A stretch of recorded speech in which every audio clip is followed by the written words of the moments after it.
In the Back of My Mind was recorded over 2 dates at Western Studios, both produced, arranged, and conducted by Brian Wilson.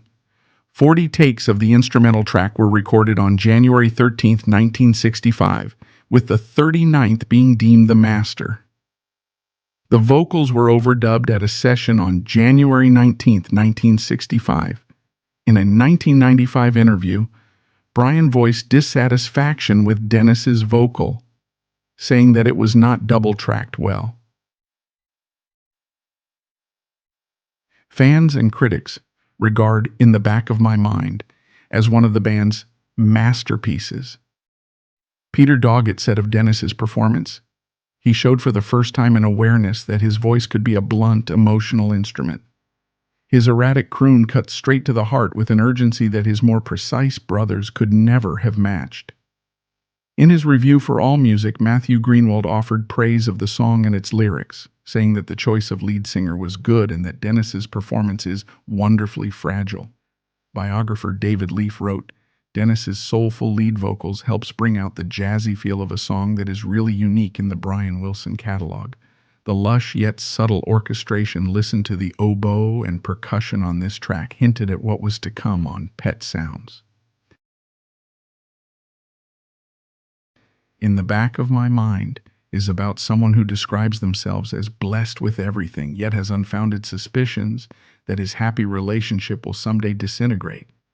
Wilson wrote in his 2016 memoir that the melody was inspired by the Skyliners' Since I Don't Have You. It is one of the group's songs that most heavily draw from the Tin Pan Alley style of songwriting, and in musicologist Philip Lambert's assessment, the chord patterns are virtually unprecedented in Brian's work. It is a heavily orchestrated ballad composed in 6/8 time with Dennis Wilson singing lead. The arrangement lacks a groove and a traditional drum set. There are also no vocal harmonies. In the bridge, pizzicato strings underscore a passage in which the narrator expresses, "I try to run far away from thoughts I shouldn't try to keep away, but they just keep coming back to me." His brothers Brian and Carl sing in unison during this section. The song ends with a breakdown of its instruments playing out of sync from each other. Biographer Peter Ames Carlin commented, "It's like the orchestra is falling apart. It's about the guy's wife, and that's the most intimate relationship you can have. It radiates the complexities in Brian's inner life and how that comes through in his music and how he expresses that in music." Music historian Charles Granada described the track as disturbing and the antithesis of any prescribed commercial formula, a curious experiment marking an extreme deviation from the band. Howard similarly regarded its stony lead vocal and warped string arrangement as Wilson's most ambitious arrangement to date. By this point, principal songwriter Brian Wilson had become overwhelmed by the increasing pressures of his career and personal life. He later explained, "I used to be Mr. Everything. I was run down mentally and emotionally because I was running around, jumping on jets from one city to another on one-night stands. Also producing, writing, arranging, singing, planning, teaching, to the point where I had no peace of mind and no chance to actually sit down and think or even rest." Adding to his concerns was the group's business operations and the quality of their records, which he believes suffered from this arrangement. The song was released with the album titled The Beach Boys Today. Released on March 8th, The Beach Boys Today was a great commercial success, rising to number 4 in the Billboard charts on May 1st.